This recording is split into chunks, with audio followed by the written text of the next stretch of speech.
আসসালামু আলাইকুম, welcome to দিশাস cookbook.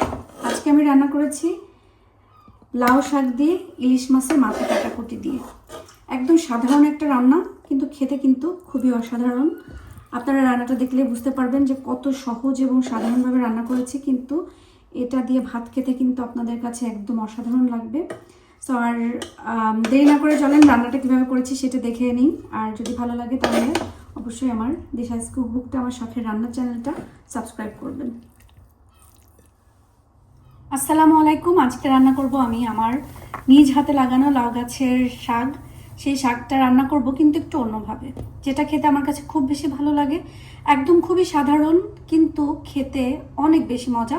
So লাউ শাকটা আমি আগেই বেছে কুটে ধুয়ে একটু পানি ঝরানোতে দিয়েছিলাম। আর এখানে আমি একটা পাতিল দিয়ে নিয়েছি, যেটার ভিতরে আমি এখন হচ্ছে লাউ শাকটা রান্না করব। তো প্রথমে আমি যেটা করব সেটা হচ্ছে ভিতরে আমি 1 কাপ পানি দিয়ে দিব। এই পানির ভিতরে আমি দিয়ে দিব হচ্ছে পুরা একটা রসুন, মিডিয়াম সাইজের একটা পুরা রসুন আমি এখানে দিয়েছি। এরপর আমি দিয়ে দিব হচ্ছে এখানে কুচি করে নেওয়া একটা পেঁয়াজ, মিডিয়াম সাইজের একটা পেঁয়াজ, অনেক বেশি কুচি কুচি করে নিয়েছি। এরপর দিয়ে দিব কাঁচামরিচ, ঝালটা আপনারা আপনাদের পছন্দ অনুযায়ী দিবেন। যেহেতু শাকে কিন্তু একটু ঝাল বেশি হলেই ভালো লাগে, আমি কম দিচ্ছি কারণ আমার ছেলেরাও খাবে এটা। এখানে আমি দিয়ে দিলাম হচ্ছে তেল। এরপর দিয়ে দিব পরিমাণ মতো লবণ। লবণ কিন্তু একটু কমই দিবেন, কারণ শাকে যতই আপনি কম দেন না কেন পরবর্তীতে মনে হয় কি যে লবণটা অনেক বেশি হয়ে গিয়েছে। এই জন্য সবসময় প্রথমে একটু কম লবণ দিবেন, লাগলে পরে আবার দেওয়া যাবে। এখন দিয়ে দিব আমি হলুদটাও এখানে আপনারা আপনাদের শাকের পরিমাপ অনুযায়ী দিবেন।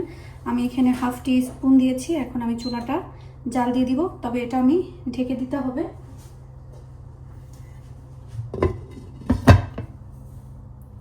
চুলাটা হালকা একটু গরম হয়ে গেলে তখন ঢাকনাটা উঠাতে হবে এবং এটা একটু হালকা করে নেড়ে সব মিক্স করে দিতে হবে। এখানে কিন্তু আমি আর কোনো মশলা দিব না, জাস্ট এইটুকুই যা যা দিয়েছি সেম এইভাবে রান্না করে খেয়ে দেখবেন, খুব বেশি মজা লাগবে।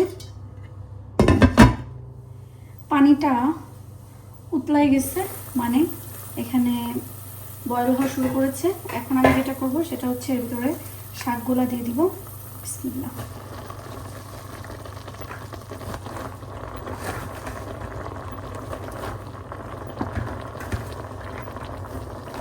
শাক দেওয়া শেষ, কিন্তু শাকটা তো আর শুধু রান্না করলে অনেক বেশি মজা লাগে, কিন্তু এর সাথে যদি কিছু একটা দেয়া হয় তাহলে তো আরও সোনায় সোহাগা হয়ে যাবে। কি দেওয়া যায়? লাউ শাকের সাথে কিন্তু ইলিশ মাছের মাথা কাটাকুটি অনেক সুন্দরভাবে যায়। তো এখানে আমি ইলিশ মাছের মাথা এবং যেই কাটাকুটিগুলো আছে সেগুলো দিয়ে এখন এটাকে ভালো করে নেড়ে দেব। পুরো একসাথে রান্না হয়ে যাবে আমার মাছ এবং তরকারি।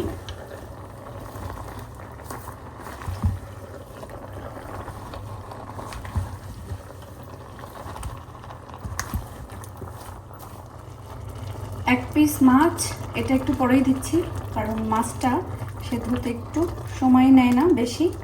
সো এটা এখন এইভাবে দিয়ে আমি একটু শাক দিয়ে ঢেকে দিচ্ছি, তাহলে সুন্দর মতন হয়ে যাবে।